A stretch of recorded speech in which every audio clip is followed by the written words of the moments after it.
Sir வணக்கம்.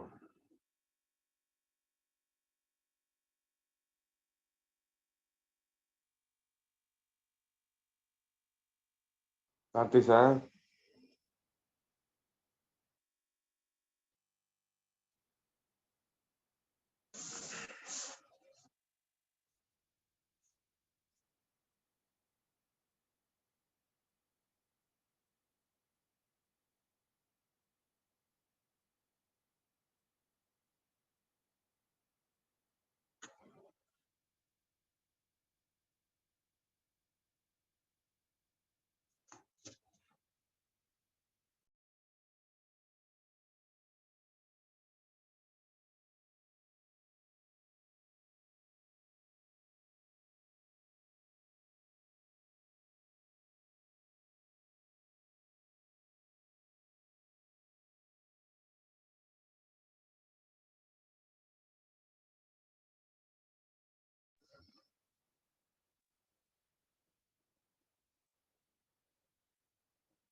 அனைவருக்கும் வணக்கம்.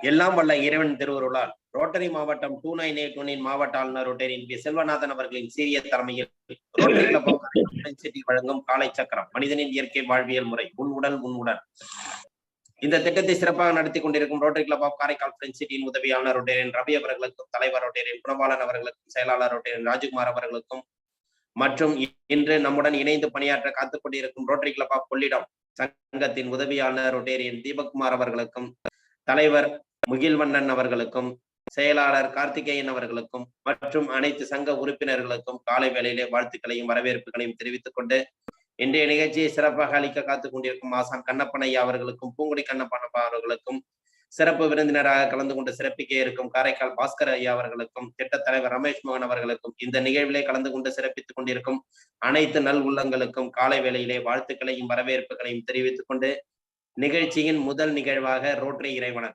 இறைவணக்கம் வாசிக்க வருகிறார் ரோட்டரி கிளப் ஆஃப் கொள்ளிடம் சங்கத்தின் செயலாளர் கார்த்திகேயன் அவர்.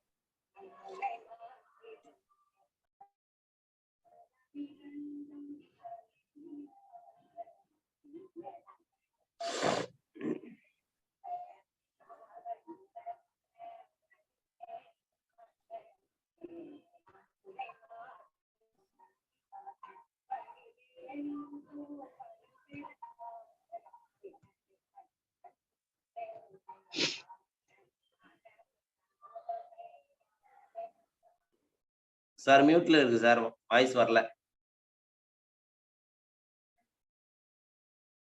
வாய்ஸ் வரல.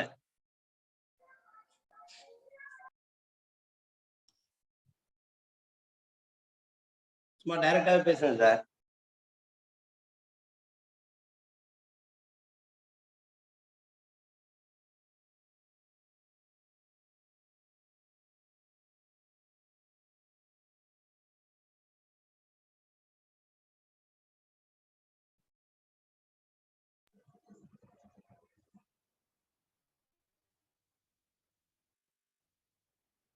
கீழே மியூட்ல இருக்க பாத்துங்க சார், அன்மியூட் பண்ணீங்க. கேக்குதா சார்? நீங்க பேசுறது கேட்கல. ஹெட்போன் எடுத்துங்க, டைரக்டாவோட பேசிடுங்க சார். ஹெட்போன் தேவையில்ல.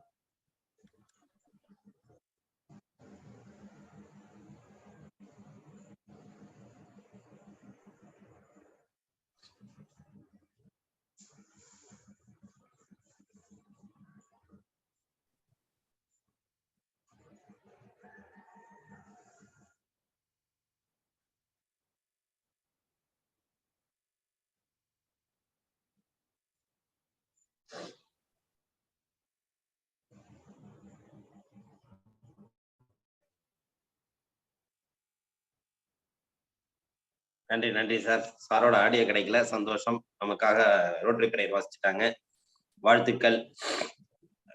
ரோட்டரி இறைவணக்கம் வாசித்த ரோட்டரி கிளப் ஆஃப் கொள்ளிடம் சங்கத்தின் செயலாளர் கார்த்திகேயன் ஐயர் சார் அவர்களுக்கு நன்றி. அடுத்த நிகழ்வாக இறை வேண்டுதல் அளிக்க வருகிறார் பூங்குடி கண்ணப்பன் அம்மா அவர்கள்.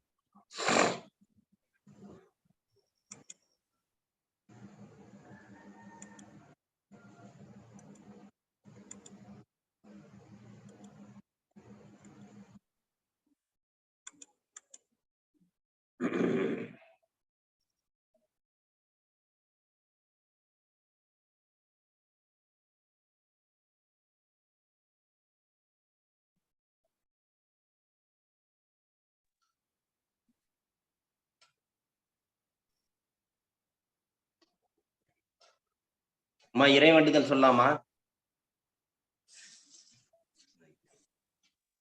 அவங்களுக்கு ஆடியோ கனெக்ட் ஆகல தலையில. ஓ ரைட்.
ஐயா பேசுறது கேட்க மாட்டேங்குது. சரிங்க. அப்போ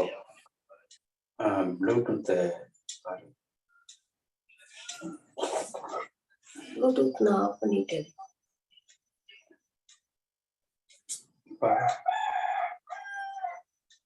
ஐயா ஐயா பேசுறது கேக்குதுங்களா? கேக்குது ஐயா. இப்போ நீங்க அவங்களுடைய ஸ்டார்ட் பண்ணி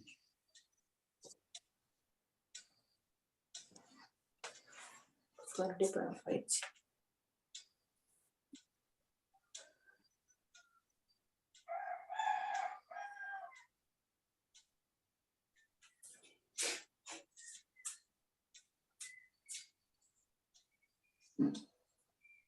ஐயா கேக்குதுங்களா? கேக்குதுமா, நீங்க பேசலாம். அனைவருக்கும் காலை வணக்கம். இறைவேண்டுதல். எல்லையற்ற பரம்பொருளே, பயிற்சியின் மூலம் உடல் உள்ளம் நலம் பெற அருள் புரிவாயாக. ஒட்டிய வயிறும் உயர்ந்த நெஞ்சமும் திறந்த தோள்களும் திண்ணிய நெஞ்சமும் துள்ளும் கால்களும் துவளா இதயமும் மலர்ந்த முகமும் கனிந்த பார்வையும் யாவும் பெற்றே இறையுணர்வோடும் இயற்கையோடும் இணைந்து வாழ்வோம். நம் மனம் சாந்தமானது, இரக்க குணமுடையது, நல்வினையாற்றக்கூடியது. இந்நல்வழியில் தொடர்ந்து நாம் அனைவரும் இறையுணர்வோடும் இயற்கையோடும் இணைந்து வாழ்வோம். நன்றி. வாழ்க வளமுடன்.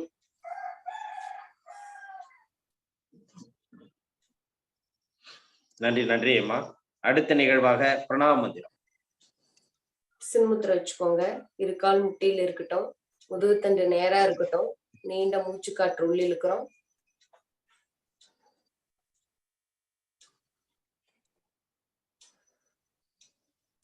ஓ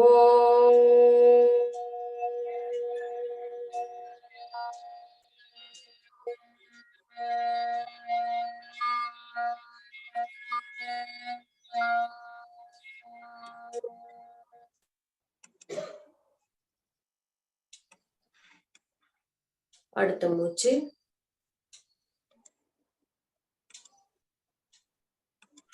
ஓ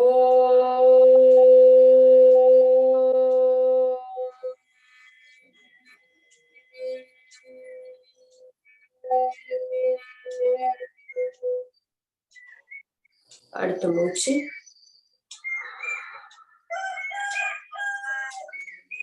ஓ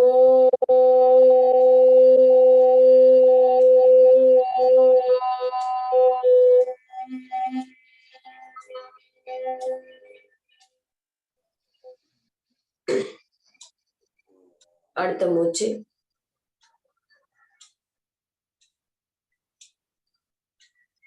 ஓ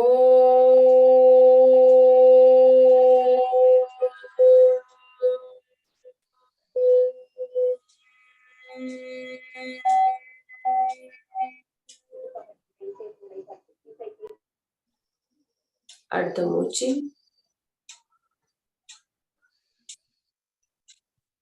ஓ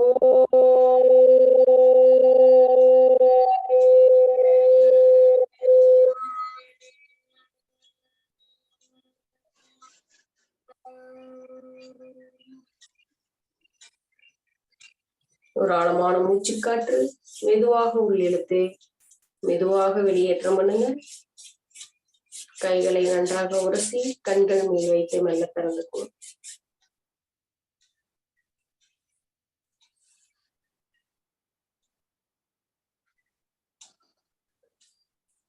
நன்றி நன்றிம்மா. அடுத்த நிகழ்வாக சூப்பர் பிரைன் யோகா.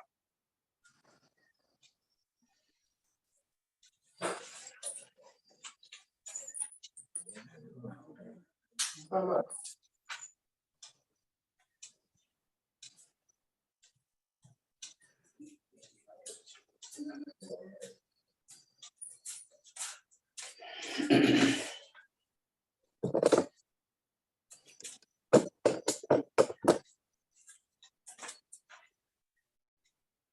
வாழ்க வளமுடன். ஒரு நீண்ட மூச்சு.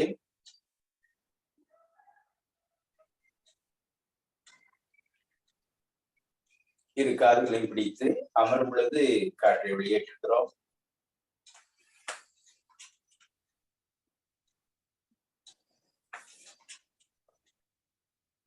வெளியே உள்ளே வெளியே உள்ளே வெளியே உள்ளே வெளியே உள்ளே வெளியே உள்ளே வெளியே உள்ளே.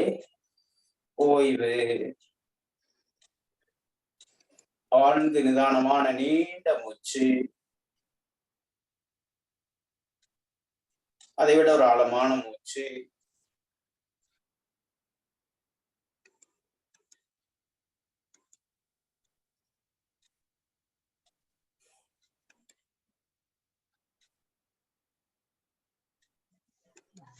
கைகளை மாற்றி பிடித்து கீழே போகும் பொழுது காற்று வெளியேற்றுகிறோம். 1 2 3 4 5 6 7 8 9. ஒரு நீண்ட மூச்சு. அதைவிட ஒரு ஆழமான மூச்சு.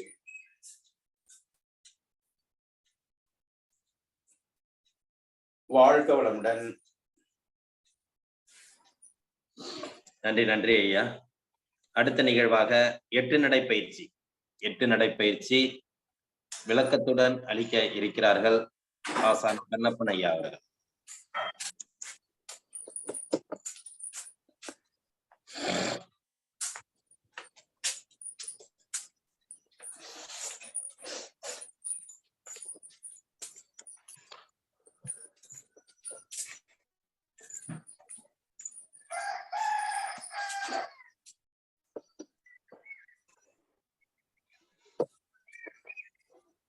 இந்த 8 நடைப்பயிற்சியை முடிந்தால் அவரவர்கள் இதே போன்று ஒரு 8 போட்டு கூட நீங்க அந்த சைஸுக்கு செய்யலாம். இல்ல முடியாதவர்கள் தங்கள் இடத்திலேயே, தங்கள் ரூமிலேயே, தங்கள் ஹாலிலேயே முடிந்த அளவு இடத்தை அதிகப்படுத்தி தாங்கள் செய்வதை, ஐயா செய்வதை போல் தாங்களும் நேரடியாக செய்யவும்.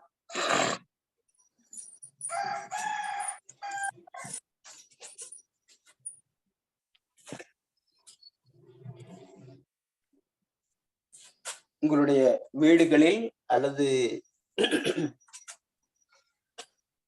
வெற்றிடத்தில் இதுபோல் அமைத்து முழுமையாக செயல்படுத்தவும்.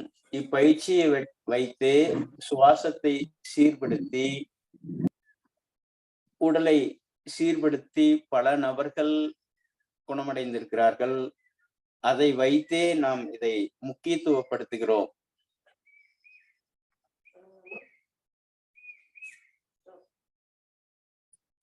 தொடக்கத்தில் இடதாக தொடங்குகிறோம். தத்துவத்தில் கூட சிவம் வர வேண்டுமானால் சக்தி வர வேண்டும் அப்படிம்பாங்க. அம்மையப்பரை அழைக்கிறோம் என்று கூட சொல்லுவாங்க. அப்படி அந்த இடது என்பது குளிர்ச்சிக்கானது. ஆகையால் நாம் இடதிலிருந்து தொடங்குகிறோம்.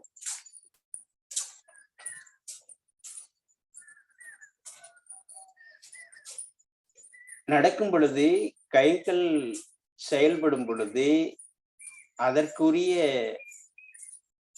நரம்புகள் செயல்படுகிறது. அதோட கைகள் வீசும் பொழுது நடப்பதற்கான அந்த வலிமை கிடைக்கிறது. ஆகையால் கைகளை கால்களுக்கு எதிராக வீசுகிறோம். வலது கால் எடுத்து வைக்கும் பொழுது இடது கால் முன் வரும். எப்படி ஒரு ஒற்றை கையில ஒரு சர்க்கஸ்ல செய்யும் போது பேலன்ஸ் பண்ணி நிக்கிறாங்களோ அதே நிலைதான். அதோடு இப்பயிற்சியை செய்வதால் வலது மூளையும் இடது மூளையும் சமமாக செயல்படும். எந்த ஒரு வேலையும் இப்ப குறிப்பாக நம்ம வீடுகள்லயோ மற்ற வேலைகளை செய்யும் பொழுது வலது கை மட்டுமே செய்வோம், இடது கையில செயல்படுறது ரொம்ப குறைவாக இருக்கும். ஆகையால் இப்பயிற்சி செய்யும் போது 9 முறை செய்த பிறகு கைகளை தொங்கவிட்டு ஓய்வெடுத்துக் கொள்கிறோம். நிதானமான நீண்ட மூச்சு.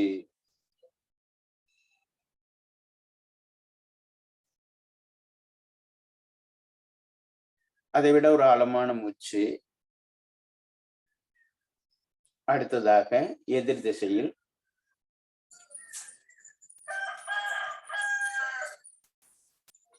இதை ஒவ்வொரு நாளும் செய்வதால் உடல் புத்துணர்வு அடைகிறது, மூச்சோட்டம் சீர்படுகிறது,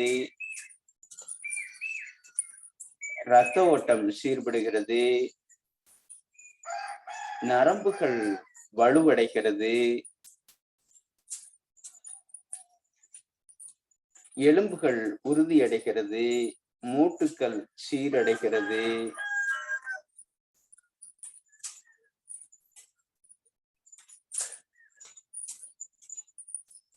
பாதத்தில் உள்ள அனைத்து இயக்கங்களும் நடைபெறுகிறது. கணுக்கால், முழங்கால், முட்டி பகுதி, தொடைகள் பகுதி, இடுப்பு பகுதி, இவ்விடங்கள் முழுவதும் இயக்கப்பட்டு உறுதியடைகிறது.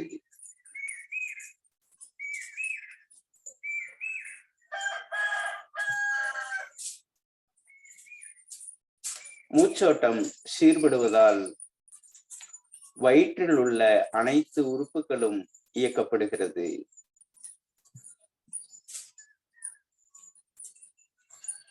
நாம் சீராக நடப்பதன் மூலமாக இதயத்தில் உள்ள அனைத்து செயல்பாடுகளும் நடக்கிறது. இதயம் வலுவடைகிறது. நுரையீரல் சீரடைகிறது.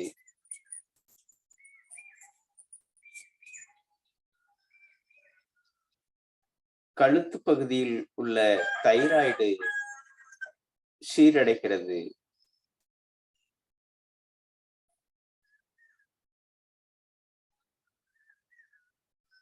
இக்காலை வேளையில் இப்பயிற்சி செய்வதன் மூலமாக பிராணசக்தி அதிகரித்து நேர்மறை சிந்தனை உயர்கிறது. மூச்சோட்டம் ஆழமாக சென்றாலே எதிர்மறை சிந்தனைகள் மறைந்து நேர்மறை சிந்தனையாக நமக்கு கிடைக்கிறது.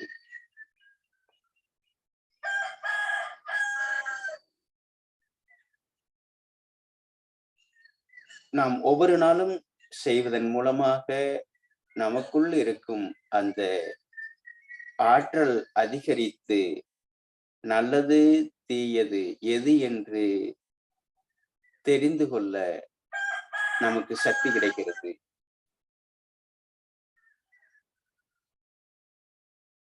இப்படிப்பட்ட உயர்வான பயிற்சியை உங்களது இல்லங்களில் செய்து நீங்கள் மட்டுமல்லாமல் உங்களை சார்ந்தவர்களும் உங்களுடைய குடும்பத்தாரும் பயனடையுமாறு அமைத்து கூட்டு முயற்சியாக இதை முன்னெடுப்போம். ஆழ்ந்த மூச்சு, நிதானமான நீண்ட மூச்சு காற்று உள்ளிழுத்து மெல்ல வெளியேற்றுகிறோம்.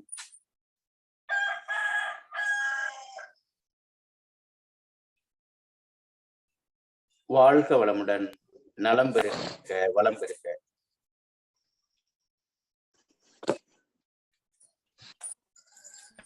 நன்றி ஐயா. சிறப்பானதொரு நடைப்பயிற்சி. குறைவாக இருந்தாலும் அனைவரும் தெளிவாக இந்த நடைப்பயிற்சியை அவரவர் இல்லங்களில் செய்யுங்கள். தொடர்ந்து நடைப்பயிற்சியோட 8 நடைப்பயிற்சி ஒரு சிறப்பு வாய்ந்தது. கண்டிப்பாக அனைவரும் செய்ய வேண்டும்.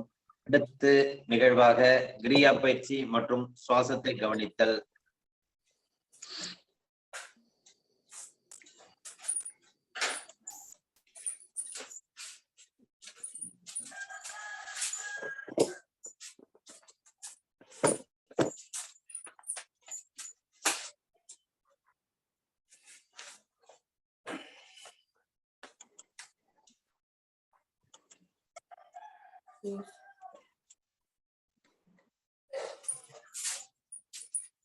தோள்பட்டை பகுதியை நன்கு இயக்குகிறோம்.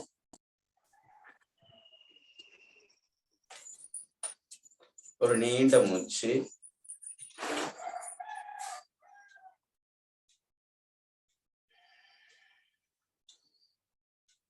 அடுத்ததாக காற்றை உள்ளிழுக்கிறோம். 1 2 உள்ளே வெளியே உள்ளே வெளியே உள்ளே வெளியே உள்ளே வெளியே உள்ளே வெளியே உள்ளே வெளியே. ஓய்வு.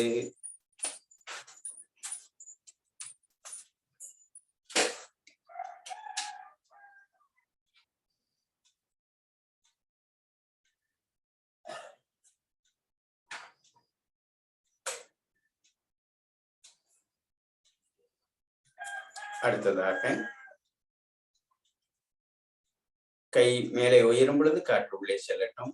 1 2 1 2 1 2 1 2 1 2.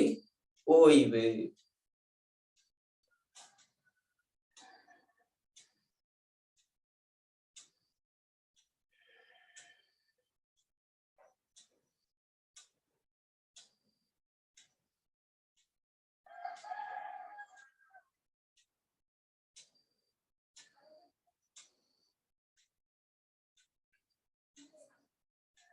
நீண்ட காற்று உள்ளிழுத்து மதுர ஓசை.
அடுத்ததாக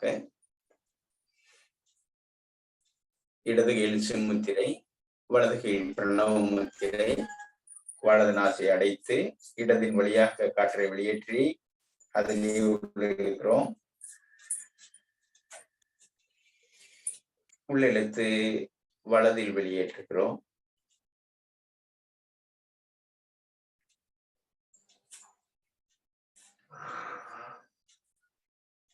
வலதிலேயே உள்ளிழுத்து இடதாக வெளியேற்றுகிறோம்.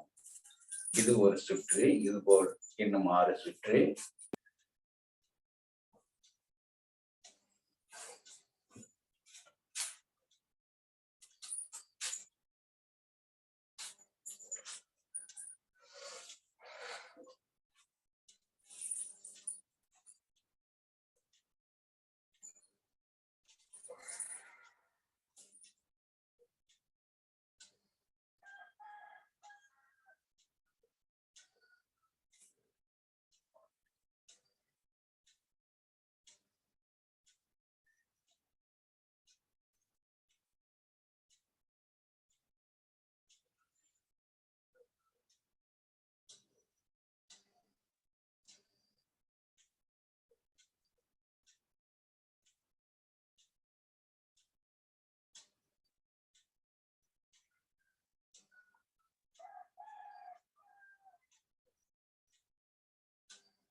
வாழ்க வளமுடன், நலம் பெருக, வளம் பெருக.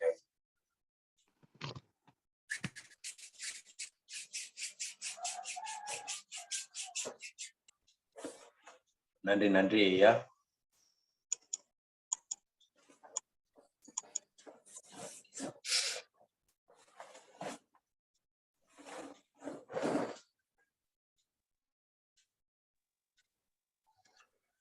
நன்றி நன்றி ஐயா. இன்று நமக்கு சிறப்பு விருந்தினராக கலந்து கொண்டு சிறப்பிக்க இருக்கும் இயற்கை வேளாண் வழி விவசாயி, தொடர்ந்து ஒரு 600 ரகங்களுக்கு மேல் தனது நிலத்தில் பயிரிட்டு இயற்கை முறையில் விவசாயம் செய்து இன்று அனைவரும் பயனடையும் வகையில் நெற்மணிகளை உற்பத்தி செய்து நமக்கு ஒரு வழிகாட்டியாய் நம்மாழ்வார், நல் ஜெயராமன் ஆகியோர் வழிகாட்டுதலின்படி இன்னைக்கு சிறப்பாக விவசாயத்தை முன்னெடுத்து சென்று நமது தமிழ்நாடு அல்லாமல் மற்ற மாநிலங்களுக்கும் சென்று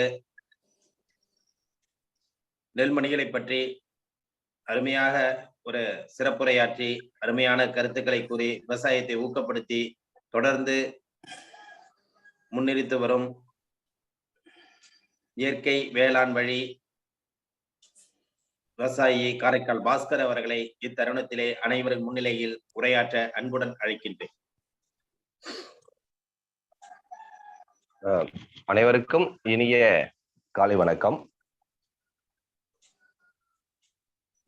தொடர்ந்து கிட்டத்தட்ட 180 நாளைக்கு மேலாக நம்முடைய காரைக்கால் ரோட்டரி சங்கத்தின் மூலமாக காலசக்கரம் என்கிற ஒரு நிகழ்ச்சியை மிகவும் அருமையாகவோ சிறப்பாக நடத்தி கொண்டிருக்கக்கூடிய ஐயா அவர்களுக்கு, ஐயா குணபாலன் அவர்களுக்கு, ரொட்டேரியன் அவர்களுக்கு என்னுடைய முதன்மை வணக்கத்தையும், மற்றும் இந்த நிகழ்ச்சியில்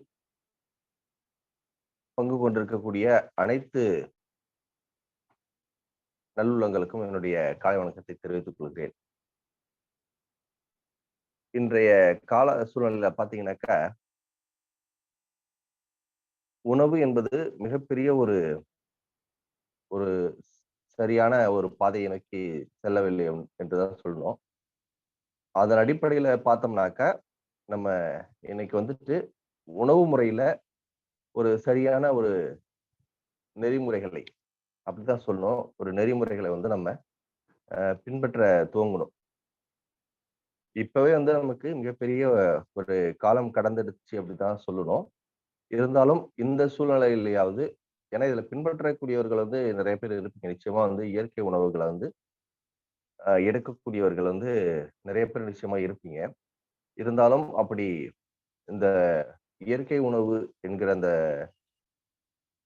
உணவு முறைகளுக்கு திரும்பாதவங்க இதை பற்றி நன்றாக ஆழ்ந்து சிந்தித்து, அதே போல இன்னைக்கு குழந்தைகளுக்கு சேர்த்து வைக்கக்கூடிய சொத்து நல்ல உணவு தான். கொஞ்ச நாளைக்கு முன்னாடியே அதை கல்வின்னு சொல்லிட்டு இருந்தோம்.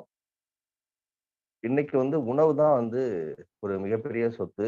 அதன் மூலமா தான் அவங்க ஆரோக்கியமாக இருக்க முடியும். அதனால நம்ம உடனடியாக இந்த உணவை பிள்ளைகளுக்கு சரியான ஒரு இயற்கை உணவை நம்ம கொடுக்கறதுக்கு முன்னெடுக்கணும். நான் ஏன் குழந்தைகள் அப்படின்னு சொல்றேன்னா, இன்னைக்கு ஒரு 35 வயதையோ 40 வயதையோ 50 வயதையோ கடந்தவர்களுக்கு எந்த ஒரு சிக்கல்களும் இல்லைன்னு சொல்றதை விட, கிட்டத்தட்ட நம்ம ஒரு பாதி வாழ்க்கையை நம்ம முடிச்சிட்டோம். நமக்கு இன்னும் இருக்கக்கூடிய காலத்தை நம்ம கழித்துக் கொள்ளலாம். ஆனா குழந்தைகள் அப்படி இல்லை. குழந்தைகள் இனிமேதான் வாழ வேண்டியவர்கள் அவங்க. அதனால அவங்களுக்கான உணவு சிறப்பாக இருக்கணும். இன்னைக்கு முழுக்க முழுக்க அந்த குழந்தைகள் சார்ந்தே சொன்னா நான் நல்லா இருக்கும் அப்படின்னு நான் நினைக்கிறேன். ஏற்கனவே உங்களுக்கு கடைசியா பேசின நிகழ்வு கூட சொல்லியிருப்பேன். எனக்கு வரக்கூடிய கால்கள்லாம் அழைப்புகள் பெரும்பகுதி பார்த்தீங்கன்னா 5 வயது, 9 வயது, 11 வயது, 19 வயது பிள்ளைகளுக்கெல்லாம் நீரிழிவு நோய் இருக்கு, கேன்சர் இருக்கு, அதுக்கப்புறம் எலும்பு சரியான வளர்ச்சியில இல்லை, மன ரீதியா வந்து பாதிக்கப்பட்டிருக்கிறாங்க. அதே போல அந்த ஸ்பெஷல் சைல்டு சொல்லக்கூடியது, இது போல நிறைய விஷயங்களை வந்து சொல்றாங்க. சிறு வயதிலேயே மூட்டு வலி, முதுகு வலி என்று சொல்லக்கூடிய நிலைகள்லாம் வந்து குழந்தைகள்கிட்ட வந்து இருக்கு. ஏன்னா அந்த காலத்துலலாம் பாத்தீங்கன்னா சின்ன வயதிலேயே நல்லா ஓடி ஆடி விளையாடுவாங்க. இன்னும் சொல்ல போனா வீட்டு வேலைகள் எல்லாமே நிறைய செஞ்சு கொடுப்பாங்க. அது வயல் வேலையா இருக்கட்டும். இப்ப நாங்கெல்லாம் பாத்தீங்கன்னா கிராமத்துல இருந்தவங்க எல்லாருமே அதை செய்வோம். இருந்தாலும் நாங்கெல்லாம் கிராமத்துல இருக்கிறப்ப கவர்மெண்ட் ஸ்கூல்ல தான் படிப்போம். ஒரு 4 மணிக்கு தான் வீட்டுக்கு வருவோம். 4 மணிக்கு வீட்டுக்கு வந்ததுமே சாப்பாடு போடுவாங்க. நம்ம காலை சாப்பாடு, மதியான சாப்பாடு, காலையில சாப்பிட்டு போயிருப்போம். மதியம் வந்து ஸ்கூல்ல சாப்பிடுவோம். பள்ளி முடிந்து வீட்டுக்கு வந்தா பாத்தீங்கன்னா உடனே வந்து சாப்பிட சொல்லுவாங்க. சோறு போட்டு சாப்பிட சொல்லுவாங்க. அதை சாப்பிட்டுட்டு உடனே வந்து ஒரு பில்லருவாளையும் சாக்கையும் எடுத்துட்டு வயலுக்கு போயிடும். போய் ஒரு மூட்டை புல்ல எடுத்துட்டு வரும். ஒரு கூடை புல்லு, மாடுகளுக்கு வந்து புல்லு அறுத்துட்டு வரும். அறுத்துட்டு வந்து வச்சுட்டு அதுக்கப்புறம் தான் திருப்பி படிப்பு என்பதை தூங்குவோம். ஆனா இன்னைக்கு நம்ம வந்து பெரும்பகுதி குழந்தைகள் வந்து நம்ம வெளியிலயே விடுறது இல்லை. அதே போல மாடுகள் இருக்கிற வீட்டுல மாடுகள் சார்ந்த வேலைகளை செய்வாங்க. சனி ஞாயிறுலாம் மாடு மேய்ப்பாங்க. அதனால சிறு வயதுல வந்து மாடுகள்லாம் மேய்ச்சிருக்கோம். அப்படி அதாவது ஆனா எங்களுக்குமே ஒரு கட்டம் வரப்ப பாத்தீங்கன்னா அந்த மாடு மேய்க்கிறது வந்து ஒரு கேவலமான விஷயம் அப்படின்னு பட்டது. ஏன்னா மத்தவங்க எல்லாமே அது ஒரு இழுக்காக இந்த சமுதாயம் கருத ஆரம்பிச்சுது. அதனால ஒரு மாடை பிடிச்சி ஹாஸ்பிட்டலுக்கு எடுத்துட்டு போய் அதை காமிச்சு அழைச்சிப்பாங்க அப்படின்னா கூட அந்த மாடை ரோட்ல கொண்டு போறது வந்து பிடிச்சு அழைச்சிட்டு போறது வந்து ஒரு கேவலமா போறோம். ஏன்னா வந்து நம்ம மாடை ஓட்டிட்டு போறோம், நம்ம கூட படித்தவர்கள் வந்து வண்டியில போறாங்க, இல்ல அவங்க வேறு விதமா இருக்காங்க, நம்ம மாடு எல்லாம் மேய்க்கிறோன்றது நமக்கு ஒரு சிந்தனையில வந்து ரொம்ப கேவலமா பட்டது. ஆனா ரொம்ப காலம்லாம் போயில, ஒரு 20 ஆண்டுகள் தான். இன்னைக்கு வந்து பாத்தீங்கன்னா மாடு வளர்ப்பது என்பது திருப்பி வந்து ஒரு கிட்டத்தட்ட வந்து ஒரு ஃபேஷனா மாறிட்டு வருது.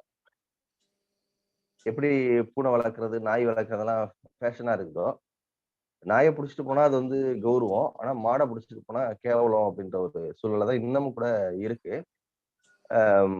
இது சில வாட்ஸ்அப் குரூப்ல எல்லாம் கூட நிறைய பேர் ஷேர் பண்ணியிருந்தாங்க. இது ஒரு காமெடியா வந்து போட்டிருந்தாங்க. அது போல வந்துட்டு இந்த மாடுகள் மாடுகள் என்பது நாட்டு மாடுகள். இந்த நாட்டு மாடுகள்ங்கிறது நிறைய இனங்கள் இருக்கு. அதுல வந்து கிட்டத்தட்ட பல இனங்கள் இருக்கு. இப்ப நம்ம காரைக்கால், நாகப்பட்டினம் இது போன்ற பகுதிகள் வந்து உம்பளச்சேரி மாடு என்று சொல்லுவாங்க. தலைஞாயிறுன்னு ஒரு கிராமம் இருக்கு, உங்களுக்கு தெரியும். நாகப்பட்டினத்துல இருந்து தெற்க வேளாங்கண்ணிக்கு இன்னும் தள்ளி போனோம்னாக்கா தலைஞாயிறுன்னு சொல்லக்கூடிய ஒரு கிராமம் இருக்கு. அந்த கிராமத்துல உம்பளச்சேரி அப்படின்னு ஒரு குக்கிராமம் இருக்கு. அந்த பகுதிகள்ல அந்த கடல் சார்ந்து மேயக்கூடிய அந்த மாடுகளுக்கு தான் கும்பலச்சேரி மாடு என்று பேரு. சில பேரு அது அந்த ஏன் அந்த கும்பலச்சேரி அப்படின்னு பாத்தீங்கன்னா, கிட்டத்தட்ட அங்க வந்து அதாவது உப்பளங்கள்லாம் இருக்கக்கூடிய ஒரு பகுதி. அதாவது அந்த மண்ணே வந்து உப்பு மண்ணு தான். அந்த சைடு இருக்கக்கூடிய மண்ணே வந்து உப்பு மண்ணு. அந்த மாடுகள் வந்து உயரம் குறைவா இருக்கும். அந்த பகுதி சார்ந்து அது மேயறதுனால கும்பலச்சேரி அப்படின்னு பெயரு காரணமா இருக்கலாம். ரொம்ப கட்டையா இருக்கும். ஆனா 1 லிட்டரு, 1.5 லிட்டரு, 2 லிட்டருக்கு மேல பால் கறக்காது. ஆனா வந்துட்டு மிகவும் வந்து மருத்துவ குணமுள்ள ஒரு பால். அதே போல அதோடைய சாணம், கோமியம் வந்து இன்னைக்கு இயற்கை விவசாயத்துல மிகப்பெரிய ஒரு உயிர் உரமாக பயன்படுது. அதை வச்சுதான் பஞ்சகவ்யா, அமிர்த கரைசல், இன்னும் பல விஷயங்களை வந்து நம்ம நிலத்துக்காக தயார் பண்ணிக்கிறோம்.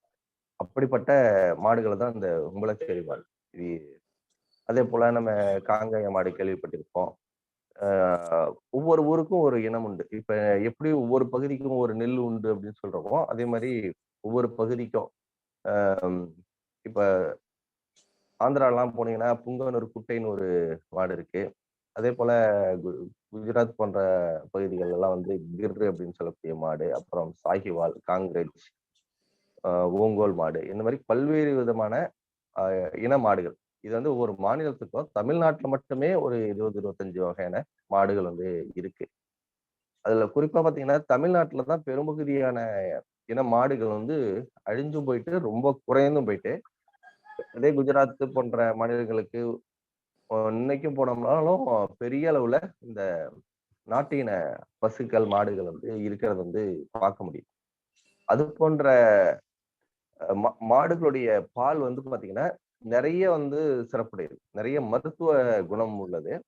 அதே போல அதனுடைய கோமியம், குறிப்பா சொல்லணும்னா அந்த ஓங்கோல் மாட்டினுடைய கோமியம் வந்து இருக்கிறதுலயே அதனுடைய கோமியத்துல நுண்ணுயிர்கள் வந்து அதிகம். அதுல பஞ்சகவ்யா செய்யறப்ப மிகப்பெரிய ஒரு உயிர் உரமாக பயன்படும். எதுக்காக சொல்ல வந்தேன் அப்படின்னாக்கா, இந்த மாடுகள் அப்படிங்கிறது வந்து இந்த உழவுக்கு, அதாவது நம்ம முன்னோர்களுடைய வழியில இந்த உழவுக்கு வந்து ரொம்ப ரொம்ப பயன்பட்டு இதனுடைய சாணம் தான். ஏன்னா நம்ம நம்மாழ்வாரு சொல்றப்ப சொல்லுவாரு, நுனி வீட்டுக்குன்னு சொல்லுவாரு. நுனி வீட்டுக்கு அப்படின்னா நம்ம நெல் விளைச்சல் விளைஞ்சிருக்கோம், அதனுடைய நுனியில தான் கதிர்கள் இருக்கும். அந்த கதிர்கள் தான் வந்து வீட்டுக்கு. நடு மாட்டுக்குன்னு சொல்லுவாரு, நடு மாட்டுக்கு அப்படின்னு சொல்லுவாரு. வைக்கோல் வந்து 7 அடி உயரம் வளர்ந்துருக்கும். அந்த வைக்கோலை அறுத்து அதை மாட்டுக்கு போட்டுருவோம். அது வந்து மாட்டுக்கு அடி காட்டுக்குன்னு சொல்லுவாரு. இந்த பாரம்பரிய நெல் ரகங்கள் பாத்தீங்கன்னா 7 அடி 9 அடி 10 அடி உயரமா வளர்ந்துருக்கும். அது அறுக்கிறப்போ ஒரு 3/4 வாசி தான் நம்ம அறுப்போம். மிச்சம் ஒரு 1/4 வாசி பங்கு கீழே வந்து அதை தாள் அப்படின்னு சொல்லுவோம். தாள் இல்லைன்னா அடிக்கட்டை. இப்ப நீங்க எல்லா வயலையுமே பார்த்துருக்கலாம். கரும்பு வெட்டினா கூட கீழே கொஞ்சம் நிற்கும். எந்த ஒரு விஷயத்த வெட்டினோம்னாலும் கீழே கொஞ்சம் தண்டு நிற்கும் இல்லையா? வாழை மரத்தை வெட்டினோம்னா தண்டு நிற்கும். அதுதான் அந்த அடிப்பகுதி. அந்த அடிப்பகுதியே காட்டுல விட்டுட்டு வந்தோம்னா போதும்.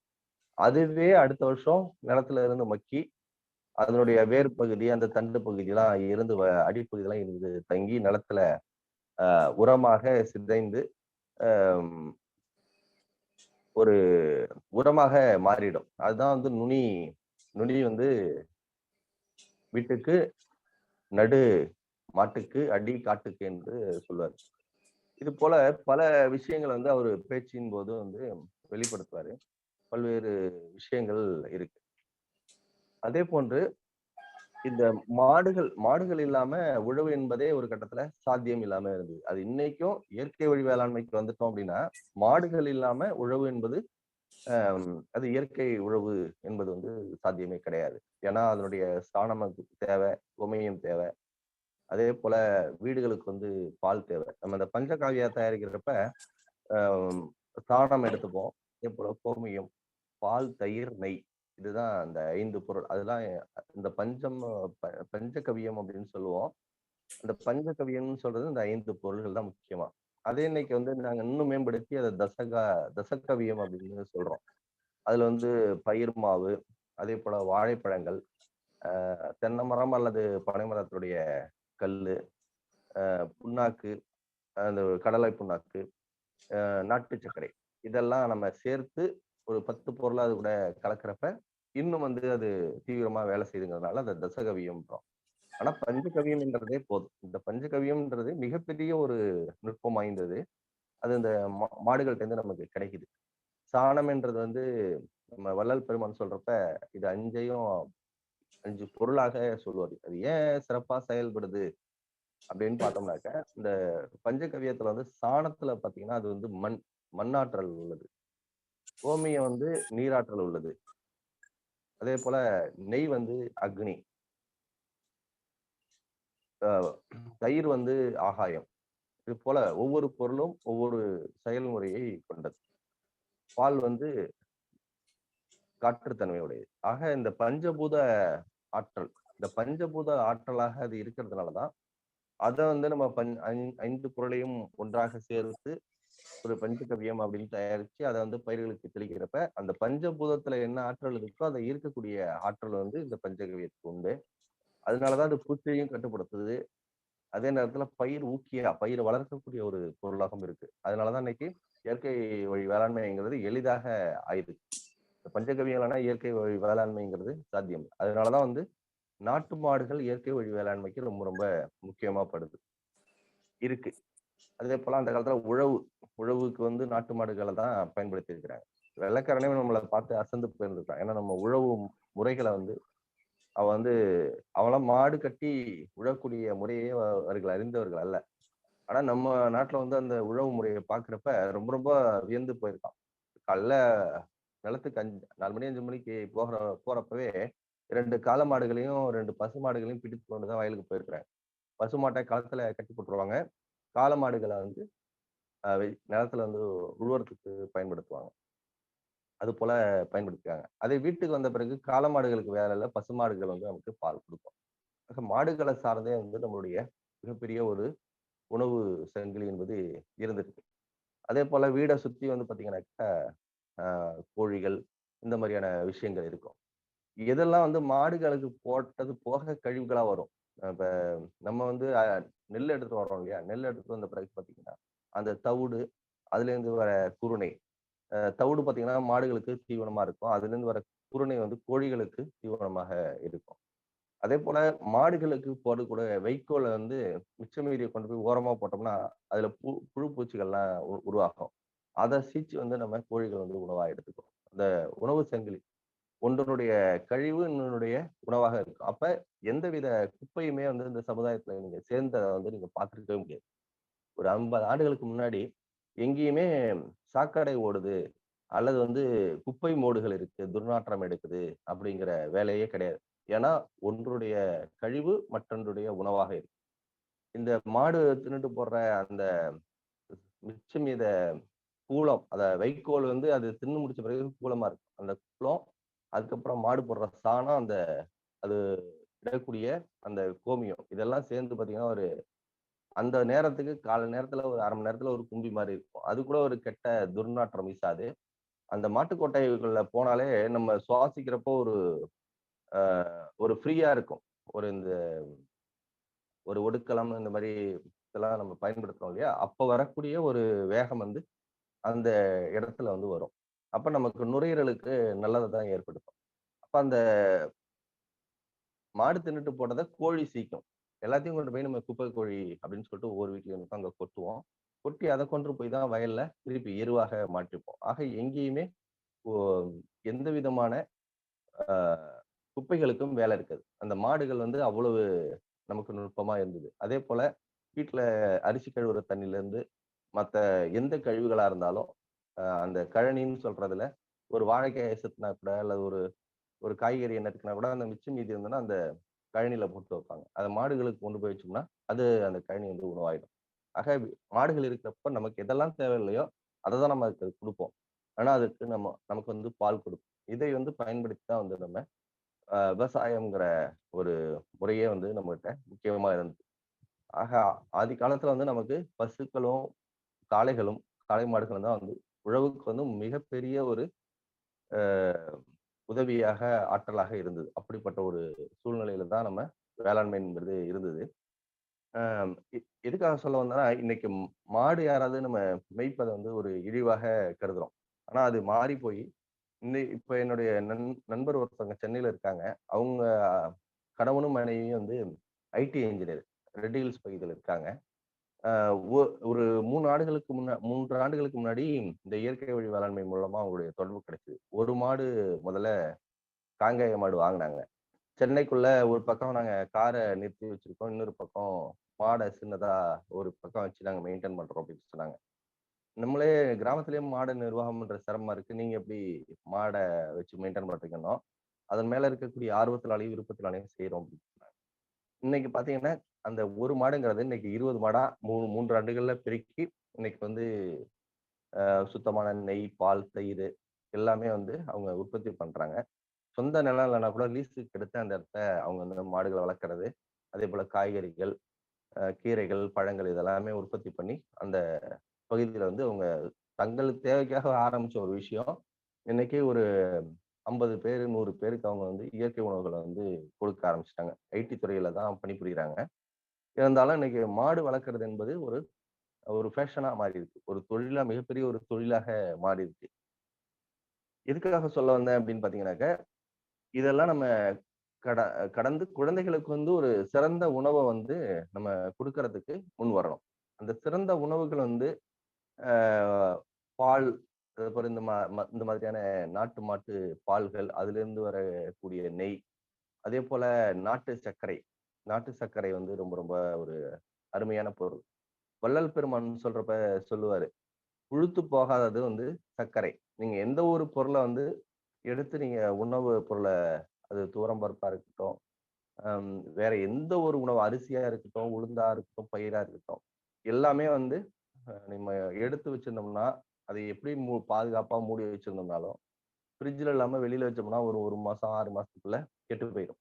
ஆனா இந்த நாட்டு சர்க்கரை அப்படின்னு சொல்லக்கூடியது எத்தனை வருடம் ஆனாலும் அதுல வந்து புழு வராது. அது இனிப்பான பொருள் தான். எறும்பு வரும். ஆனா எறும்பு வந்த பிறகு என்ன கெட்டு போகும். எறும்புகிட்ட இருந்து மட்டும் நம்ம பாதுகாத்துட்டோம் அப்படின்னா இயற்கையா வந்து அது சர்க்கரை வந்து புளித்து போகாது. அதாவது புழு வைக்காது. அதனாலதான் ஒரு தன்னோட உணவு முறை எல்லாத்துலயுமே பாத்தீங்கன்னாக்க இந்த நாட்டு சர்க்கரையை வந்து ரொம்ப ரொம்ப முக்கியமா சொல்லியிருப்பாரு. அதனால நாட்டு சர்க்கரை, அதே போல தேன். தேன் வந்து கெட்டு போகாத ஒன்று. அதே போல நெய். இந்த மூன்றும் வந்து மிக அருமையான கிட்டத்தட்ட ஒரு காயக்கல்பம் மாதிரி. இந்த மூணும் நம்ம உணவுல இருந்தா போதும்.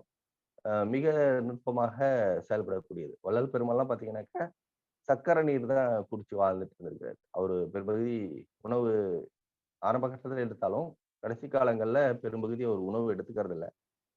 இந்த நாட்டு சர்க்கரையை தான் வந்து அவரு முக்கியமான ஒரு உணவாக தனக்கு அவர் எடுத்துட்டு வந்திருக்காரு. அது போல நம்ம மரபு அரிசிகள் முதல்ல வந்து நம்மளுடைய ஒரு நாளுடைய முக்கிய உணவு தேவையாக இருப்பது வந்து அரிசி. அதுல மரபு அரிசிகள் அது ஏற்கனவே நான் சொன்னது போல மரபு அரிசிகளை பொறுத்தளவுல அடிப்படையில ஒரு ஏன்னா வேற விஷயங்கள் பேசிட்டோம். இருந்தாலும் நம்ம அரிசியை குறிப்பிடாம இந்த நிகழ்ச்சியை வந்து நிறைவு செய்வதில் விருப்பம் இல்லை. ஆக நமக்கு வந்து குழந்தைகளுக்கு குறிப்பா நம்ம கொடுக்கணும் அப்படின்னு பாத்தீங்கன்னாக்கா கொல்லுண்டை சம்பா அப்படின்னு சொல்லக்கூடிய ஒரு அரிசியை கொடுக்கலாம். அந்த அரிசியை பத்தி சொல்றப்ப மல்லுண்டை பேரதற்கு கல்லுண்டை சம்பா அப்படின்னு சொல்லி அகத்திய பெருமான் தன்னுடைய அகத்திய குணவாகனத்துல குறிப்பிட்டிருக்கிறார். மல்லுண்டை பேரதற்கு கல்லுண்டை சமனா மல்யுத்த வீரர்களை எதிர்க்கக்கூடிய அளவிற்கு அந்த அரிசிக்கு வந்து ஆற்றல் இருக்கு. இப்ப மத்த எல்லா அரிசியும் ஒரு படி எடுத்து வெயிட் போட்டீங்கன்னா 1 கிலோ இருக்கு அப்படின்னா இந்த கல்லுண்டை சம்பாவை எடுத்து வெயிட் போட்டீங்கன்னா 1 கிலோ 100 கிராம் இருக்கும். அதனாலதான் அதுக்கு பேர் கல்லுண்டை சம்பா. அதனுடைய நெல் மணிகளே பாத்தீங்கன்னா ரொம்ப வெயிட்டா இருக்கும். அதனுடைய அடர்த்திங்கிறது ரொம்ப அதிகம். அதனால அந்த நெல் வந்து வெயிட்டா இருக்கும். இரும்பு குண்டு மாதிரி இருக்கும். அந்த அளவுக்கு வந்து நல்ல வெயிட் உள்ளது. அதனாலதான் கல்லுண்டை சம்பா அப்படின்னு பெயர். அதே போல இந்த அரிசிகள் எல்லாமே அந்த சம்பா என்று சொல்லக்கூடிய எல்லா அரிசிகளுமே பாத்தீங்கன்னா சம்பா பருவத்துல விளையும். சம்பா பருவம்ன்றது ஆடி மாதம் துவங்கி இப்ப இந்த பொங்கல் வரைக்கும் இருக்கக்கூடியதுக்கு பேர் தான் சம்பா. இந்த சம்பால உடையது எல்லாமே பாத்தீங்கன்னா கிட்டத்தட்ட 150 நாளைக்கு மேல 180 நாள் வரைக்கும் விளையக்கூடிய பல்வேறு நெல் ரகங்கள். இப்ப காட்டு யானம், ஒட்டடையான், சிவப்பு கவுனி இது போன்ற நெல் ரகங்கள்லாம் 180 நாள் வரைக்கும் விளையும். இப்ப 180 நாள் இந்த மழை நாள்லயே விளையும், தண்ணிக்குள்ளேயே நின்று விளையும். எவ்வளவு தண்ணி நின்னாலும் ஒரு 3 அடி 4 அடிக்கு வயல்ல தண்ணி இருந்தாலும் அந்த தண்ணியிலேயே விளையும். அதனால அதுக்கு வந்து வாதம், பித்தம், கபம். இந்த வாதம், பித்தம், கபத்தை வந்து சீர் செய்யக்கூடிய சிறப்பு வந்து இந்த அரிசிகளுக்கு உண்டு. அதனாலதான் வள்ளல் பெருமான் சொல்றப்பையும் சீரக சம்பா அரிசி முதல் பட்சம் நேராத பட்சத்தில் மற்ற சம்பா அரிசி அப்படின்னு சொல்லியிருப்பாரு. சீரக சம்பான்றது ஏற்கனவே நம்ம சொல்லியிருக்கோம், நிறைய தொகுப்புல சொல்லியிருக்கோம். அந்த சீரக சம்பா அரிசி கிடைச்சா முதற்பட்சமா எடுத்துங்க. அது கிடைக்காத பட்சத்துல எது ஒரு சம்பா அரிசியை வேணாலும் நம்ம எடுத்துங்க அப்படின்னு சொல்லியிருக்காரு. அது போல முதல்ல நம்ம வந்து உணவுல வந்து மரபு அரிசிகளை வந்து எடுத்துக்கணும். கொஞ்சம் விலை, அதாவது நார்மலா இன்னைக்கு 55 ரூபா 60 ரூபா கடைகள்ல இந்த ஒட்டுரக அரிசிகள் வந்து விக்குது. அதனுடைய விலைகள் என்பது இருக்கு. அதை விட ஒப்பிடுறப்போ ஒரு கிலோவுக்கு 15 ரூபா 20 ரூபா தான் கூடுதலா இருக்கும். ஆனா அந்த 1 கிலோ 15 ரூபா 20 ரூபா கூடுதலா இருந்தாலும் அதனுடைய உபரின்னு சொல்லுவாங்க. நம்ம சாதம் வடித்த பிறகு இப்ப ஒரு தூயமல்லி வாங்குறீங்க, தங்க சம்பா வாங்குறீங்க, அதனுடைய உபரிங்கிறது அதிகமா இருக்கும். ஏன்னா இந்த சாதம்லாம் வந்து வேகும். நீ கடையில வாங்குற சாதம் வந்து வேகாது.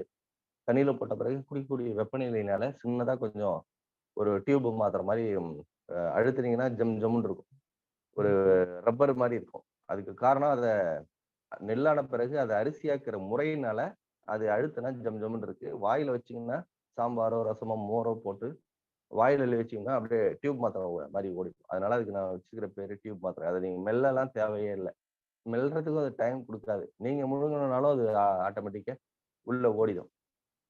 ஆனா நீங்க நம்ம பாரம்பரிய அரிசின்னு சொல்லக்கூடிய தூயமல்லியா இருந்தாலும், மாப்பிள்ளை சம்பா இருந்தாலும், கருப்பு கவுனியா இருந்தாலும், கல்லுண்டையா இருந்தாலும் வாயில அதாவது வேகும். அது நம்ம உற்பத்தி பண்ணக்கூடிய, அதாவது இயற்கை முறையில விளைஞ்ச பிறகு அதை அரிசி ஆலைகள்ல கொண்டு போய் நம்ம நவீன ஆலைகளுக்கு போகாம நாட்டுப்புற அரிசி ஆலைகள்ல தான் வந்து நம்ம அதிக அரிசியாக்கும். அப்படி அரிசியாக்குறப்ப என்ன ஆகுதுன்னு பாத்தீங்கன்னா, இயற்கையான முறையில வந்து அது அரிசியாக்கப்படுது. அப்படி அரிசியாக்குறப்ப அந்த அரிசியை எடுத்து நம்ம வாயில வச்சு மென்னு சாப்பிட்டோம்னா மென்னு ஆகணும். ஏன்னா அது வந்து வேகும். அது நீங்க அரிசியை போட்டீங்கன்னா அதனுடைய சுற்றளவு வந்து ஒரு ஒரு 2 mm இருக்கு அப்படின்னா நீங்க சோறான பிறகு அது 3 mm மாறிடும். அதனாலதான் நாட்டு ரக அரிசிலாம் கொஞ்சம் குண்டா தெரியறது. காரணம் என்னன்னா அது எல்லாமே வேகும். வேகிறப்ப அது பூக்குறதுன்னு சொல்றாங்க இல்லையா, கொஞ்சம் பெருசா ஆகும். அது வந்து விரிவடையும். அரிசியோட அளவு வந்து சோறாகிறப்ப விரிவடையும். நல்லா மல்லிகைப்பூ மாதிரி மலர்ந்துருக்கும். அது வாயில வச்ச பிறகு வழுக்கிட்டுலாம் உள்ள போகாது. நிச்சயமா நீங்க வாயில ஒரு 5 தடவை 10 தடவை குறைஞ்சது 5 தடவையாவது மெல்லணும். அப்படி மெல்றதுக்கு நம்ம நேரம் கொடுக்குறப்ப அது கூட நமக்கு நம்மளுடைய உமிழ் நீர் வந்து அது கூட வந்து கலக்கும். அரிசியில வந்து அரிசியினுடைய சுவை வந்து துவர்ப்பு. இந்த துவர்ப்பு சுவைன்றது ரொம்ப ரொம்ப நமக்கு முக்கியமானது. அந்த மென்னு நம்ம உள்ள அனுப்ப வேண்டிய ஒரு நிலை ஏற்படும். இந்த பாரம்பரிய அரிசியில எல்லாத்துலயுமே வந்து ஏற்கனவே சொன்னது போல லோ கிளைசிமிக் இன்டெக்ஸ் உள்ளது. அது ரத்தத்துல வந்து சர்க்கரையை குறைவா வெளியிடக்கூடியது. அதனால இந்த நம்ம பாரம்பரிய அரிசிகளை கொடுக்குறப்ப குழந்தைகளுக்கு எக்காரணம் கொண்டும் நீரிழிவு நோய்ங்கிறது எந்த வயதிலுமே வராது. இன்னைக்கு வந்து 10 வயசு 11 வயசுக்கு வருதுன்னா உணவு முறைகள் தான் காரணம். இந்த பாரம்பரிய அரிசிகளை நம்ம கொடுத்தோம் அப்படின்னா நிச்சயமாக வந்தவர்களுக்கு நீரிழிவு நோய்ங்கிறது வரவே வராது. அதே போல சத்துடையது. எல்லா அரிசியுமே வந்து சத்துடையது. எல்லாத்துலயுமே நோய் எதிர்ப்பு சக்தியும் சத்தும் இருக்குது. இரும்பு சத்து இருக்கு, சுண்ணாம்பு சத்து இருக்கு.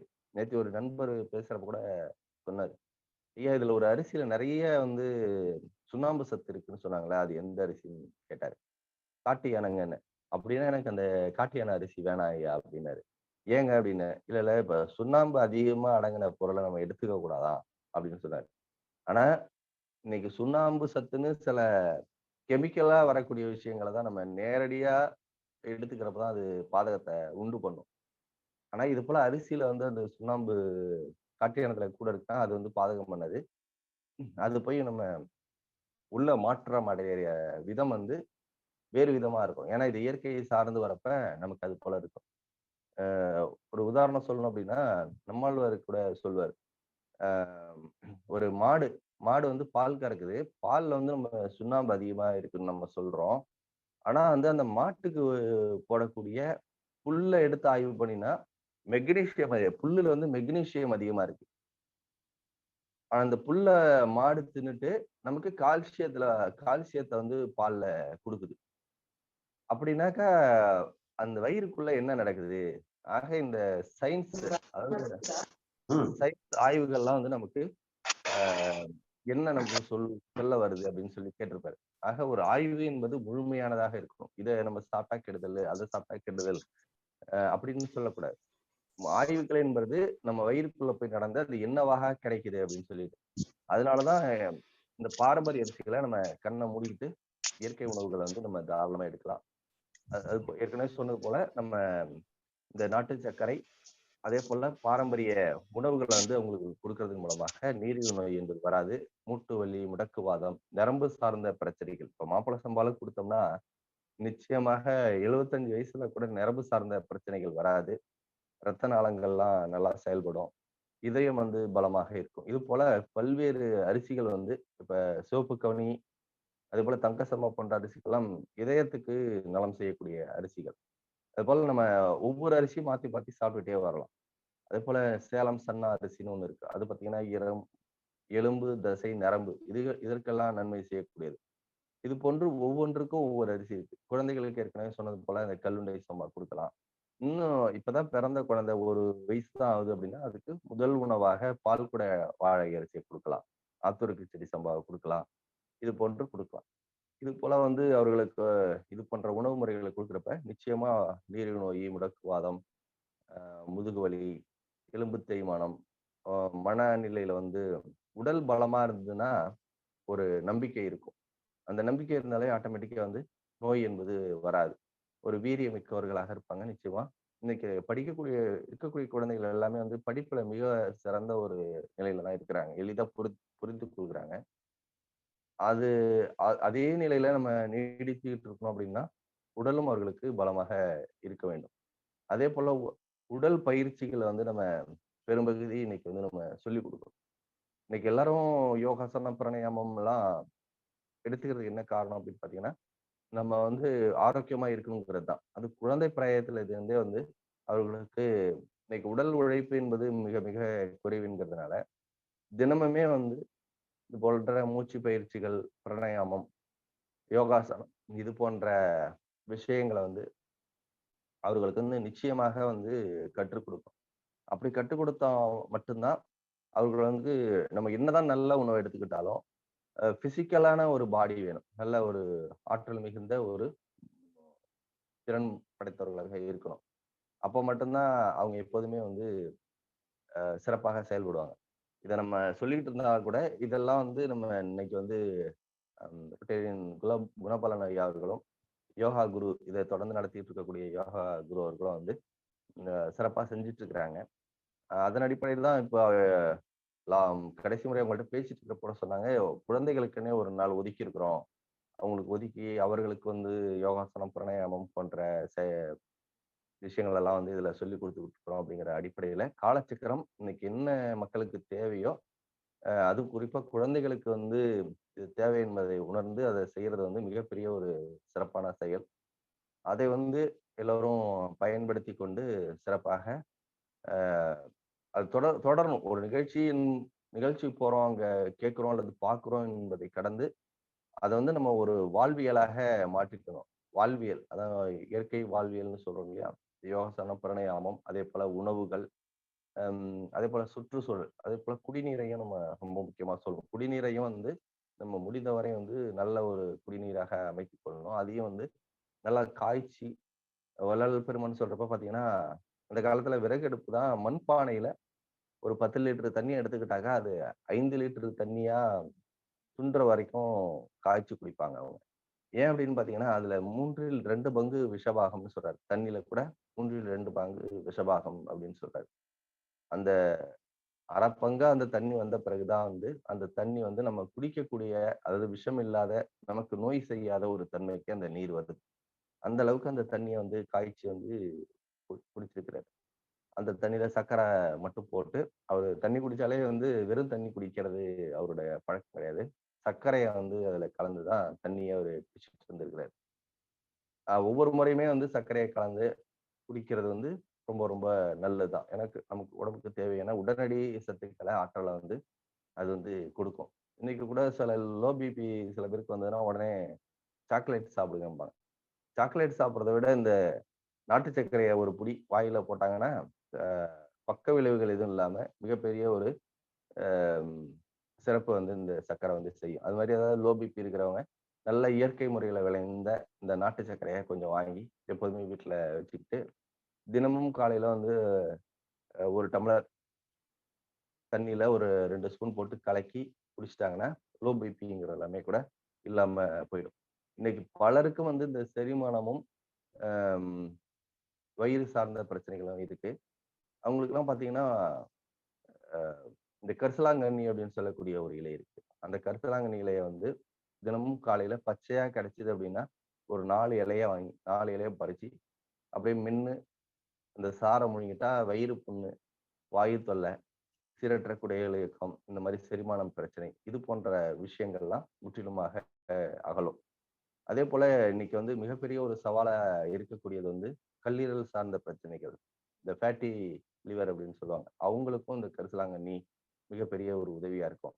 அதே போல இந்த கீழா நெல்லி என்று சொல்லக்கூடிய அந்த மூலிகையும் வந்து ஒரு சிறந்த ஒரு ஒரு மூலிகை. அதையும் வந்து ஒரு 2 செடி வேரோட எடுத்து அலசிட்டு, அது கூட ஒரு 2 பல்லு அல்லது 3 பல்லு தேங்காவை வந்து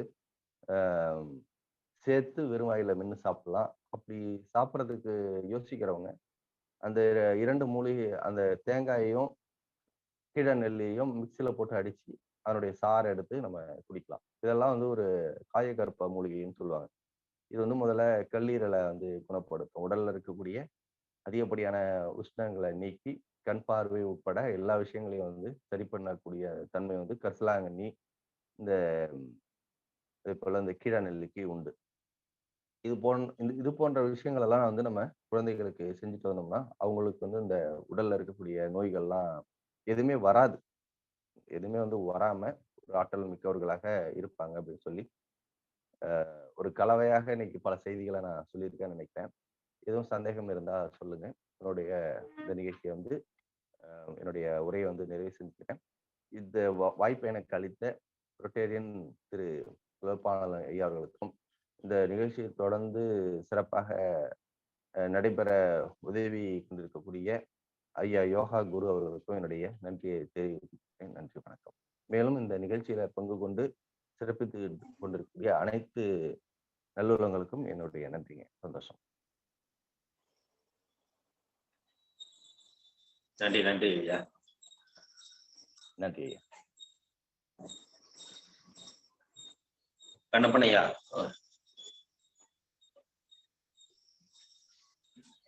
ஐயா வாழ்க வளமுடன். ஐயாவுடைய நினைவு நாள் வந்து நம்மாழ்வார் ஐயாவுடைய நினைவு நாள் வந்து வர்ற 1ஆம் தேதி வானகத்துல சுமன்பட்டியில கொண்டாடுறாங்க. ஐயா வந்து வாழ்ந்துகிட்டு இருக்கிறாரு அப்படின்ட்டு இப்ப தோணுது.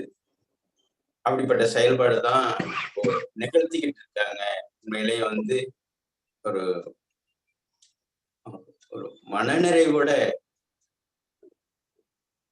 நம்ம இந்த நேரத்துல வந்து ஐயாவை சந்திக்கிறது வந்து நேர்ல சந்திக்கலைனாலும் காணொலி மூலமா சந்திக்கிறோம். அதனால ஐயாவுக்கு நன்றியை தெரிவிச்சுக்கிறோம். அதோட வந்து ஐயா ஒரு விஷயத்த சொன்னாங்க. நம்மாழ்வார் வந்து மாடு புல்ல திங்குது, ஆனா புல்லுல வந்து மெக்னீசியம் தான் இருக்கு, ஆனா உள்ள வந்து பால்ல வந்து கால்சியமா இருக்குது அப்படிங்கிறாங்க. அப்போ ஒவ்வொரு மாத்திரைகளுக்குள்ளயும் இது சத்து, இந்த சத்து இருக்குது, அந்த சத்து இருக்குதுன்னு நாம பிரிச்சு சொல்றோம். ஆனா உள்ள போய் அது என்ன மாற்றம் அடையுது அப்படிங்கிறது வந்து நிச்சயமாக நமக்கு தெரியாது. அதனால வந்து இந்த உணவுல இந்த சத்து இருக்குது, அந்த உணவுல அந்த சத்து இருக்குது அப்படிங்கிறத விட பசிச்சு சாப்பிடுறது, மென்று சாப்பிடுறது அப்படிங்கிறது தான் முக்கியமானது. அதோட குறிப்பாக வந்து ஐயா ஒரு விஷயத்த சொன்னாங்க. பள்ளி படிப்பை முடிச்சுட்டு வந்துட்டு தோட்டத்துல போய் வேலை செய்யறது. அப்போ ஒரு உழைப்பு என்பது உறுதியாக இருக்கணும். வெறுமனே யோகா பயிற்சி கூட வந்து நான் வந்து வச்சுக்கிட்டாலும் கண்டிப்பாக ஒவ்வொருத்தருடைய உழைப்பும் அந்த உடலுக்கு வந்து உழைப்பு இருக்க வேண்டும் அப்படிங்கிறதையும் இந்த நேரத்துல தெரிவிச்சுக்கிறோம். ஐயா ஒரு விஷயம் சொன்னாங்க. இந்த கரிசாலை வந்து எடுத்துக்கிட்டோம் அப்படின்னம்னா அவ்வளவு நல்லது அப்படின்னு சொல்லிட்டு ஒரு 4 இலைய மென்னு சாப்பிடலாம் அப்படின்ட்டு ஏற்கனவே இந்த கரிசாலை கூட காட்டியிருக்கோம் நம்ம. ஐயா வள்ளல் பெருமான் கூட கரிசாலையும் தூதுவளையும் ஞானம் முக்கியங்கிறார். கரிசாலை வந்து கல்லீரலுக்கானது, இந்த இலை வந்து கல்லீரல் மாதிரியே இருக்கும். அதே போல வந்து இந்த கண்ணு வந்து கல்லீரல் நல்லா இருந்தாவே நம்ம அக்குபஞ்ச தத்துவத்துல பார்த்துருக்கிறோம். கல்லீரலுக்கும் கண்களுக்கும் தொடர்பு அப்படின்னு பார்த்திருக்கிறோம். அப்படிப்பட்ட இந்த கரிசாலை வந்து எல்லா இல்லங்களிலும் மலர வேண்டும். அது கூட நம்ம ஒரு ஏதாவது ஒரு முக்கியமான நிகழ்வுகளை சந்திக்கும் பொழுது ஒரு 100-200 செடிகளை வந்து நம்ம உற்பத்தி பண்ணி இந்த நிகழ்வுகளை வந்து நம்ம கொடுக்கறதாக திட்டமிட்டிருக்கோம். அதனால இப்படிப்பட்ட ஒரு உயர்ந்த வாய்ப்பாக ஒரு மக்களை தூண்டும் விதமாக தன்னுடைய செயல்பாட்டை மீண்டும் தொடர வேண்டும் என்ற நல் எண்ணத்தில் காலையில் அதிகாலையில் அந்த உடல் உழைப்பையும் செய்துவிட்டு நம்மிடையே வந்து கருத்துரை வழங்கிய ஐயா அவர்களுக்கு எல்லோருடைய சார்பாக நன்றியை தெரிவிச்சுக்கிறோம். சந்திப்போம். வாழ்க வளமுடன். நலம் பெறுக, வளம் பெறுக. நன்றி. நன்றி ஐயா. நன்றி பாஸ்கர் ஐயாவுக்கும் நன்றி. அதாவது என்னன்னா இன்னைக்கு இயற்கை விவசாயத்துல வந்து அடிப்படை என்ன என்பதை அருமையாக நமக்கு எடுத்துரைத்து அந்த நெல்மணிகளை நாம் பாதுகாக்க வேண்டிய சூழ்நிலை இருந்தாலும் அதற்கு தேவையான விஷயங்கள் என்ன, அதுக்கு தேவையான அடிப்படை தேவைகள் என்ன என்பதை அருமையாக விளக்கினார்கள். குழந்தைகளுக்கு உண்டான, அதாவது எப்படின்னா குழந்தைகள் இன்னைக்கு வந்து பாதுகாக்கப்பட வேண்டிய ஒரு சூழ்நிலையில் இருக்கிறார்கள் என்பதையும் அருமையாக விளக்கி உள்ளார்கள். அன்னைக்கு ஐயா சொன்ன மாதிரி அந்த காலத்துல வந்து ஸ்கூல் படிப்பை முடிச்சுட்டு வந்துட்டு அந்த பில்லர் வலை எடுத்துட்டு அந்த செய்முறையிலையும் நானும் இருந்திருக்கிறேன். அதான் ஐயா சொல்லக்குள்ள எனக்கே இருந்துச்சு. நேத்தோட என் பையன் நான் சொல்லிட்டு இருந்தேன். இந்த மாதிரிலாம் கஷ்டப்பட்ட காலங்கள் போய் இன்னைக்கு வந்து எந்த ஒரு குழந்தையும் அதாவது எப்படின்னா ஸ்கூலுக்கு போயிட்டு வந்துட்டோம்னா மத்தியான சாப்பாடு சாயந்தரம் சாப்பிட கூட மாட்டோம், உடனே எடுத்துட்டு வயலுக்கு போவோம் அப்படிங்கிற ஒரு சூழ்நிலையில எல்லாருமே வாழ்ந்துருக்கிறாங்க. நிறைய பேர் வாழ்ந்துருக்கிறாங்க. அது மாதிரி வந்து பாத்தீங்கன்னாக்கா விவசாயத்தை வந்து பெருமைப்படுத்தி ஐடி கம்பெனில போய் வேலை பார்க்கறத வந்து ஒரு விவசாயத்துல இருந்து ஒரு குடும்பம் போயிருக்குங்கிற பெருமைப்பட்ட காலங்கள் போய் இன்னைக்கு ஐடில இருக்கிறவங்க வந்து விவசாயத்தை செய்யற ஒரு காலங்கள் வந்து பெருமைப்படுற காலங்களா மாறிட்டு இருக்கிறது ஐயா விளக்குனாங்க. எல்லாமே அருமையான விஷயங்கள். இது வந்து ஒவ்வொருத்தவங்களும் நம்ம வந்து புரிந்து கொள்ள வேண்டிய விஷயங்கள். இன்னைக்கு எப்படி காலங்கள் மாறி இருக்கு, நம்ம எப்படி அதை வந்து மாத்தி காட்டணும், எப்படி நம்ம மாறணும், எப்படி ஏன் மாறணும் அப்படிங்கிறத வந்து ஒருவரும் உள்ளுணர்ந்து பழமையை நாம் வந்து கொண்டு வருவதற்கு என்ன முறைகளை நாம் பின்பற்றி நாம் வர வேண்டும் என்பதை ஒவ்வொருவரும் சிந்திக்க வேண்டிய ஒரு காலகட்டத்தில் நாம் இருக்கிறோம். கண்டிப்பாக பழமைகள் தான் என்றும் போற்றப்படும், பழமைகள் தான் என்றும் நமக்கு வலிமை சேர்க்கும், பழமைகள் தான் நம்மை வாழ்வை உயர்த்தும் என்பதை அருமையாக விளக்கிய காரைக்கால் பாஸ்கரையா அவர்களுக்கு இத்தருணத்திலே நன்றி. நமக்கு தொடர்ந்து சிறப்பானது ஆசனங்களையும் இன்றுக்கு நமக்கு ஒரு விளக்கவரையும் கொடுத்த ஆசான் கண்ணப்படையா அவர்களுக்கும் நன்றி. இந்த நிகழ்விலே தொடர்ந்து இந்த நிகழ்ச்சியை நடத்தி கொண்டிருக்கும் rotary club of Karaikal friends city சங்கத்திற்கும், இன்று நம்முடன் இணைந்து பணியாற்றிய ரோட்டரி கிளப் ஆஃப் கொள்ளிடம் சங்கத்திற்கும் மற்றும் இந்த இணைப்பிலே உள்ள அனைத்து நல் உள்ளங்களுக்கும் காலை வேளையிலே நன்றிகளையும் வாழ்த்துக்களையும் தெரிவித்துக் கொண்டு இன்றைய நிகழ்ச்சியை இத்துடன் நிறைவு செய்கிறோம். மீண்டும் நாளை காலை சந்திப்போம் என்று நன்றி கூறி விடைபெறுகிறோம். நன்றி, வணக்கம். வாழ்க வளமுடன், வாழ்க வளமுடன், வாழ்க நலமுடன்.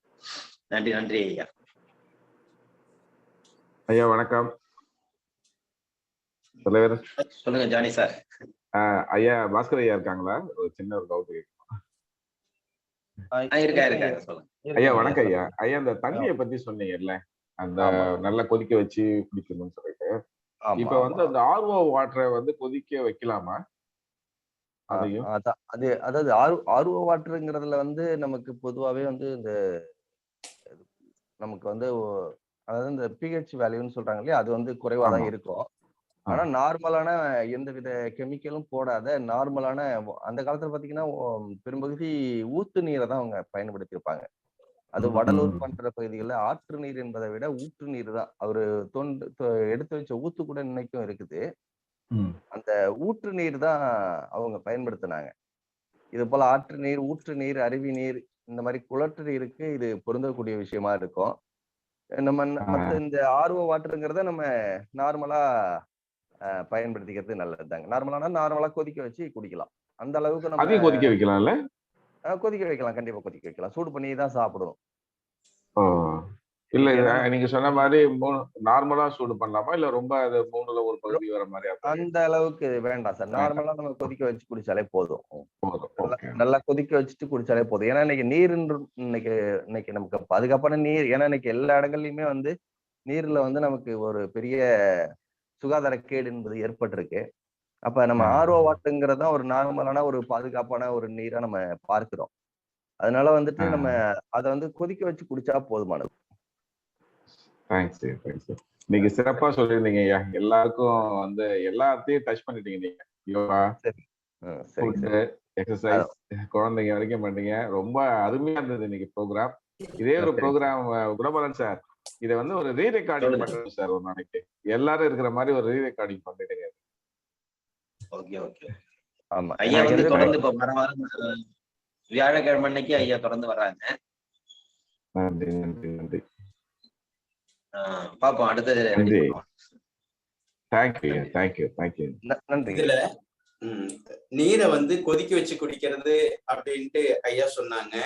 நாங்க பார்த்த ஆய்வுகள்ல பாத்தீங்கன்னா அந்த பித்தம் கூடுற நேரத்துல மாலையில வந்து அந்த கொதிக்க வச்சு குடிக்கிறதாகவும், அதிகாலையில குடிக்கக்கூடிய நீர் வந்து அந்த கபம் இருக்கக்கூடிய நேரம், வாத பித்த கபம்னு இருக்கிறதுல காலையில வந்து கபம், மதியம் வந்து வாதம், இரவு வந்து பித்தம். அதனால அதிகாலையில குடிக்கக்கூடியது நம்முடைய அனுபவத்துல பாத்தீங்கன்னா தூய நீராக இருந்ததுன்னா, சுத்தமான நீராக இருந்ததுன்னா நம்ம பச்சை தண்ணியை குடிக்கிறது, தூங்கும் பொழுது படுக்கும் போகும்போது வெந்நீர் குடிக்கிறது அப்படிங்கிற முறைகளை நம்ம பார்த்திருக்கிறோம். இதுல வந்து நம்ம கவனத்துல கொண்டு வர வேண்டியது இருக்குது. அதனால இதையும் நம்ம பதிய வைக்க வேண்டியது இருக்கு. நன்றி ஐயா, நன்றி. கணப்பனையா நன்றி.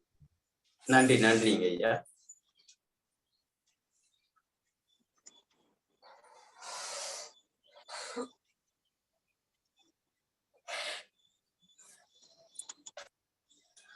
நன்றி ஐயா. வாழ்க நலமுடன். திருச்செங்கோடு சுப்பிரமணியங்க. வாழ்க வளமுடன். நலம் பெருக, வளம் பெருக. நன்றிங்கம்மா. வாழ்க வளமுடன்.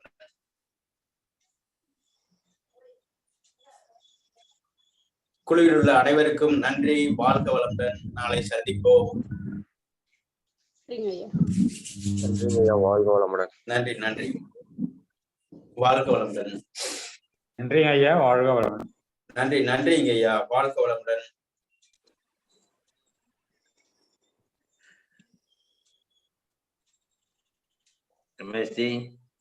மீட்டிங் பண்ணிடலாமா? பண்ணிக்கலாம்.